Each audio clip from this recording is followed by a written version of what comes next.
Well, hello there, and welcome to this JNJtabletop video where we're going to talk about Chapter 1, Dragon's Rest of the Dragons of Stormwreck Isle adventure, and that's an adventure I ran. You can see that playthrough here on the channel, and I am joined by Josh, who played Zugarf the Barbarian. We're going to give you everything you need to know about running this chapter for your game, and yeah, so we got a lot of information. This is going to be a beefy video. But if you haven't watched the first one, I would recommend you see the first video of this series because it's going to lay the foundation for what we're going to talk about. So, Josh, why don't we roll the thing and we can get started.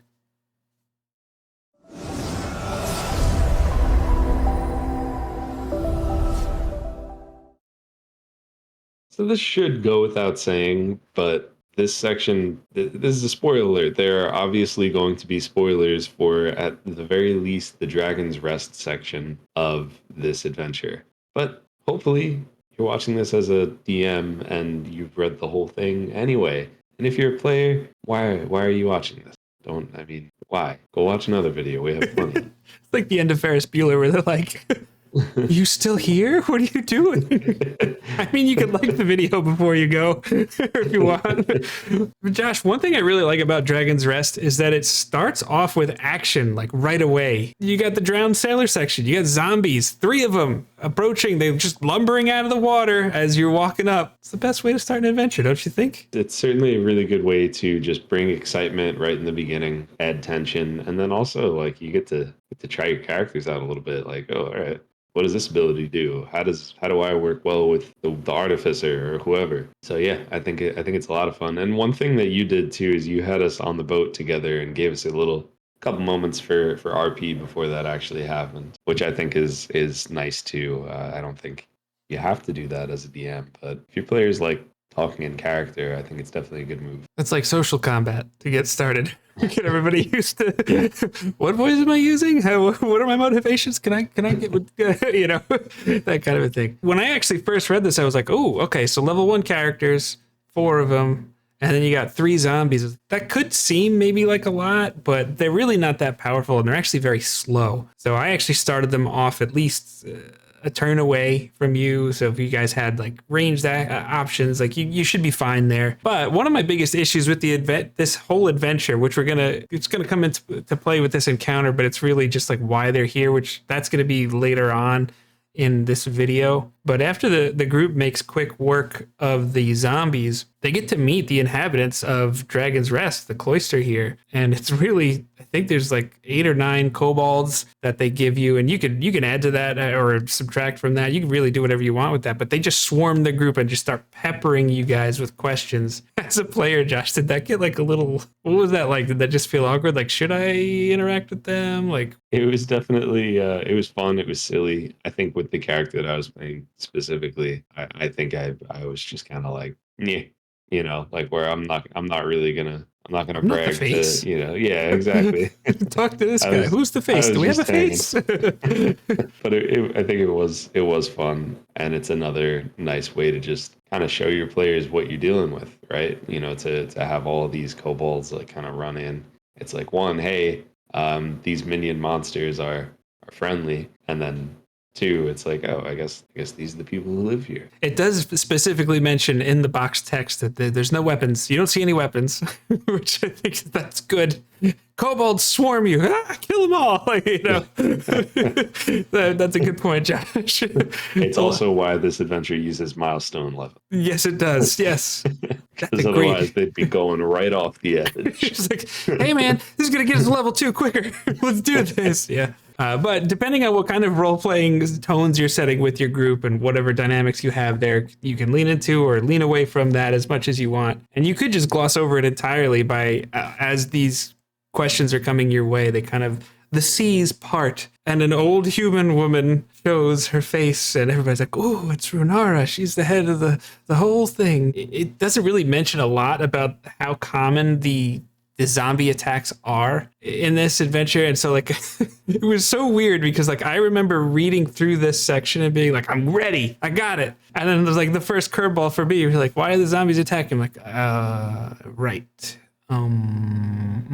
Yeah, so we're going to talk about that a little bit later in the video, but right now we're talking about the inhabitants of Dragon's Rest, which we did go over, or at least the ones I think you should focus on in the introductory video. The zombies, there's a lot of stuff that are weird with the cursed shipwreck. So Josh, let's talk about like the locations in Dragon's Rest itself. I feel like a lot of times when you're looking at like a home base, which Dragon's Rest does serve as for the group, at least with Dragon of Icefire Peak, I feel like that map meant a little bit more to the playthrough for you guys than this one did here. Because it just, I don't know, I didn't feel a need to stress over like, oh, you're going to be staying in this room and these people are over here. Like it was very theater of the mind for me. Yeah, and I think theater of the mind is the perfect way to put it and handle it, in my opinion, because it is such a small area. You know, there's a few rooms, and I think it's good. It's a good area to just let your players just kind of get creative with. I think my character was like, yeah, I want to find the best place that I could watch the sunset or something like that. And you're like, yeah, and you like told me about go up to the temple. You're good. Yeah, Perfect exactly. view. I think it's a good setup for that. You really don't have to get crazy with it. You definitely don't have to stress about it. There's one thing that I could see people stressing about, and that's Mila. One of the kobolds has mentioned that you could buy any equipment in the basic rules from Mila if you ask for it. That's a lot of equipment. A lot of equipment. So, and if you look at the map, it doesn't seem like there's room for it, which I thought you had a really fun idea. Well, I think it could be fun. It would be a little silly and then also just kind of fun to have everything just in a bag of holding, right? And just like, what do you need? Yeah, I think I have that. You know, it's like you're walking through Manhattan, like, I got it all, man. No, I didn't just flash you. I've got equipment here. It also gives your players a reason to talk to Mila.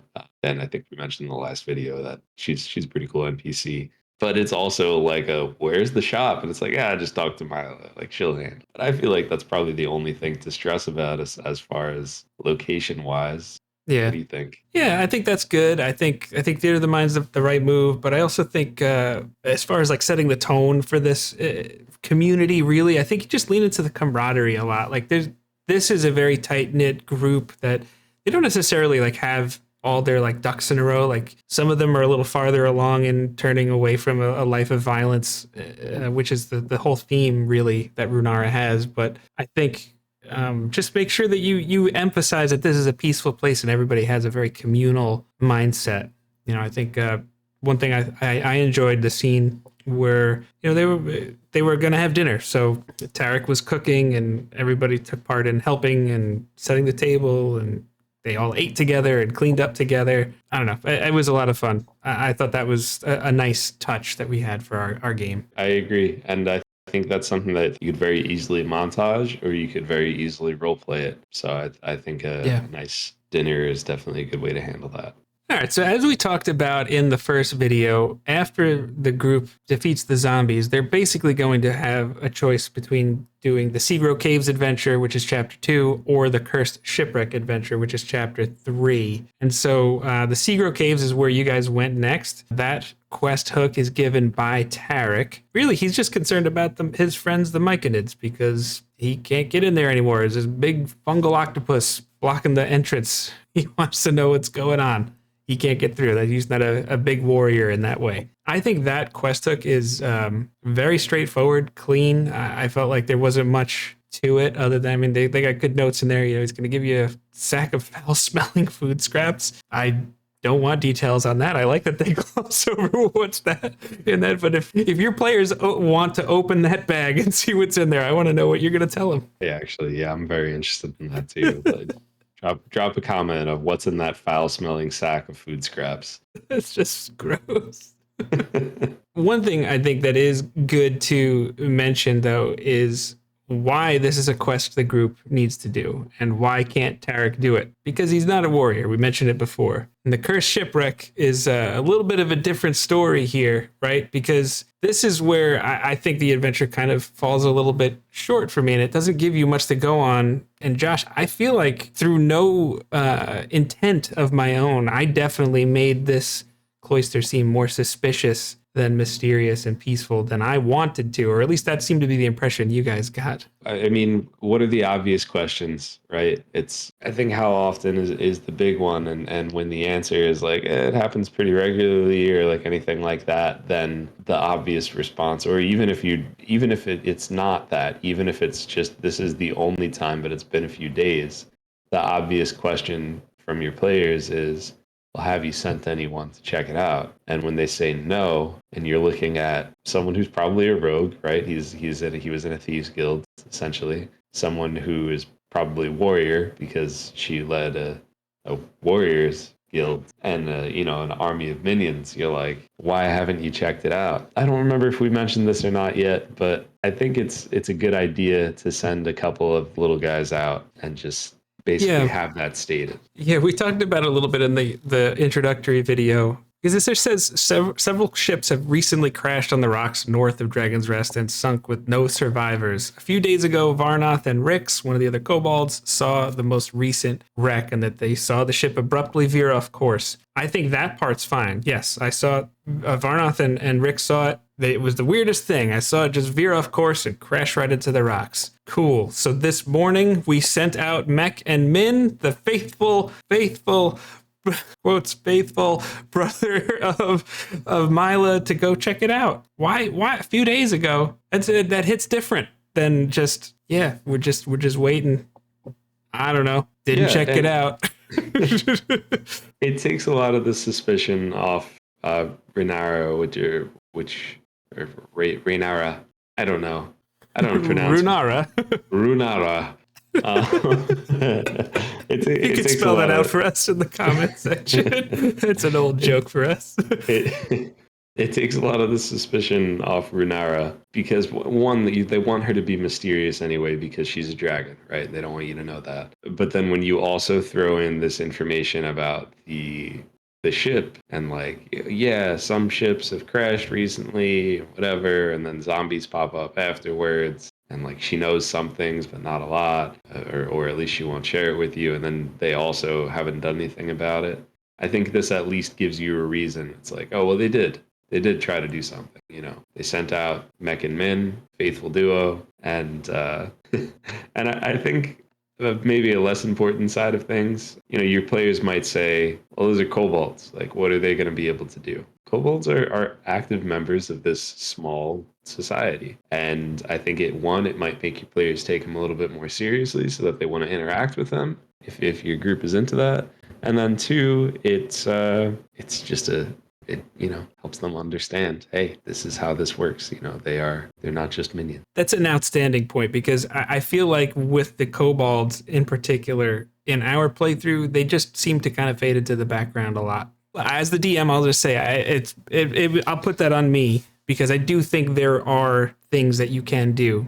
I do wish that the module gave more tools to you for that, which is why I like Josh's suggestion there. But in terms of this, giving this adventure hook, I don't think that Runara should even mention the Compass Rose at all. I think when they go to investigate the crash, they just happen to pass the Compass Rose first, where the Harpies are, and they lure it in. But we're going to go into detail more about that on the Cursed Shipwreck video. But just don't mention the Compass Rose right now. It's not for the players. I think you're, at least at this point, have the group arrive around afternoon, maybe right before dinner time, so that there's enough time in the day to like, oh, you know what, Mech and Min, sometimes time is a loose concept for them. They could be goofy a little bit, whatever, but maybe they're the more physically capable of the group. Just kind of, they'll be back, don't worry. And then the next morning, they don't show up. Now you have a little bit of a different decision point. Do we go to the Myconid Cave? Do we investigate the Cursed Shipwreck? And I think it's just as simpler that way. I think that's a much better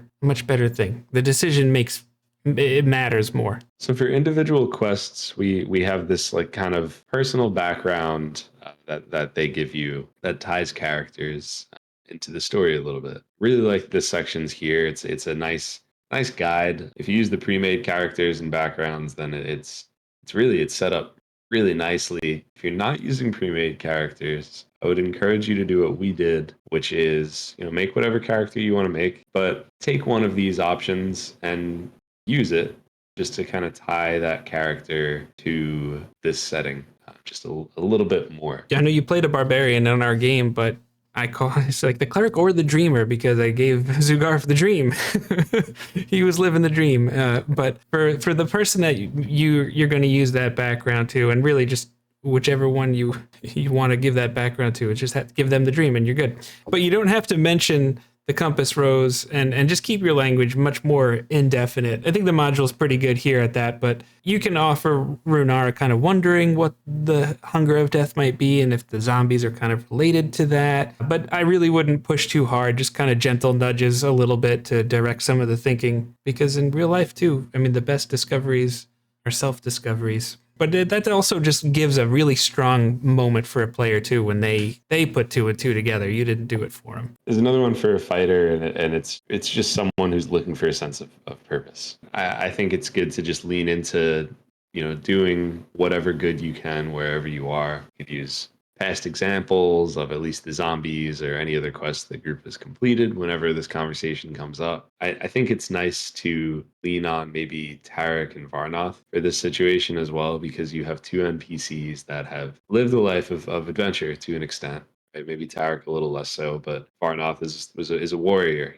Why are they here? What made them want to have such a different life, be like reformed, if you want to call them that? If you have a group that likes RP and you want to have some fun conversations that tie into the background, then give them opportunities to talk to Varnoth and Tarek so that they could discover what makes them feel so fulfilled about being on this island. Maybe that'll resonate with someone who has this background. And I think the Paladin one also is going to be similar to some of the motivations there and really how you'll handle it, because they're really just someone who's just fed up with the corruption of people. They just have seen it from a different angle.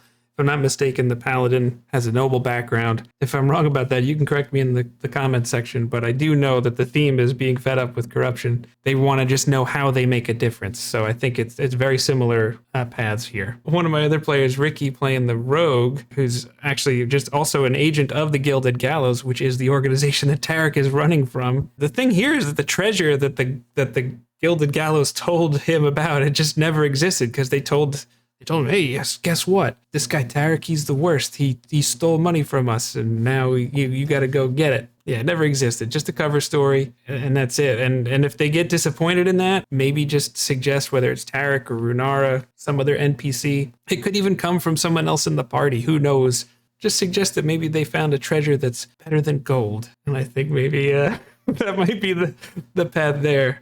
But Josh, the one that I was by far the least satisfied with is the wizard or the scholar that's in search of lost knowledge. I felt like we had Michael, he played an artificer, so obviously that worked seamlessly to just switch that out. Yeah, I mean, Runara directly says you have to prove yourself before she tells you where the Clifftop Observatory is. I'm fine with that. I think that's good. But at the same time, we're going to talk about more of this in the Clifftop Observatory, but it really doesn't just resolve very much. And I don't like that. It felt like you guys were like, oh, his friend that was killed and this and that, and it feels like it's leaning or leading up to something. It just doesn't. Yeah, and especially because like Runara's like, many have sought the knowledge contained in that place. I could direct you there, but you need to show me you are worthy. Yeah, there's all this buildup, and it really doesn't lead anywhere. I think there's a couple of quick solutions for it. One that I'll just mention off the top of my head is if there's some sort of spell book there. Maybe they're not a wizard, some sort of spellcaster, right? Give them whatever is the equivalent of that shiny word on a wall in those Skyrim dungeons where they're going to learn at least one new spell or something. Then, there's a reward. It's not game breaking, and it's a conclusion. It's telling a story. There is a reason why you had to be worthy. For some reason, the spell that they learn, I want to say, is True Strike. All that work, I can't give you this powerful magic. It's True Strike. But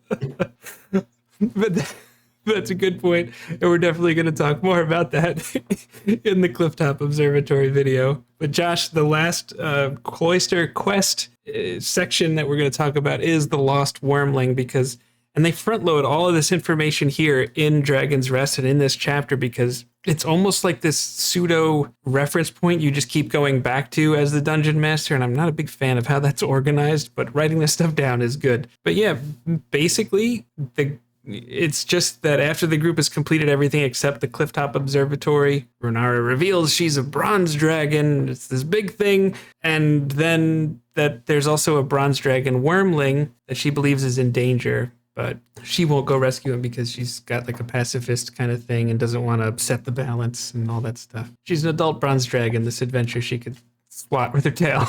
And it's not a problem. But yeah, that's some of the high stakes for the future that we've got here. So Josh, one section that we never went through actually in our playthrough is that it does give an exploring the island and actually a few additional random encounters that dungeon masters can throw at the group. And I think based on the timing that we had, I know I talked about between 4 and 8 sessions, and I think we were on 7 or 8 when we ended it. We spliced some together for less videos, but I think that they're pretty straightforward. I know that their owl bear is a fun one, and I've heard some fun things where people were using the owl bear to help them fight Spark Render at the end, and there's some fun things Why? you can. I mean, well, the boss fight of this module, frankly, is a joke. Who's out there like, we could really use a pet owlbear to fight this Wyrmling? What do you think about that? Let us know in the comment section. But the 3 encounters that they give you, they're really not very complicated, so I don't feel I need to go over them, really. I think the only thing I'll mention is Kobold Renegades. If you want to read through that last section, with the Clifftop Observatory, there are kobolds involved there. So I think that could be a good opportunity to be like, oh, maybe not all the kobolds on this island are good. And it also lends itself well to if you're doing our suggestion where you're sending 2 kobolds out to check on things, maybe they got caught up in this.